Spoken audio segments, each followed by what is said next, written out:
आप सब कैसे हैं? उम्मीद करती हूँ अच्छे ही होंगे, मस्त वस्त होंगे और स्वस्थ भी होंगे। हम लोग बाहर निकले हैं, अकेले हैं और मेरे साथ कोई नहीं है। और आप सब कमेंट बॉक्स में बताना आप सब कैसे हैं।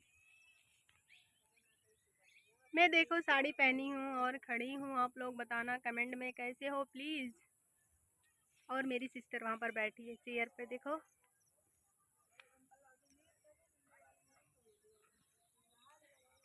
Hi guys.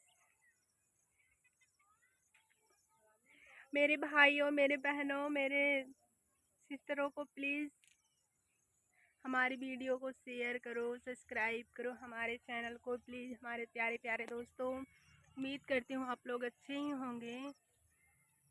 और ये देखो क्या चीज़ है, कमेंट में बताना।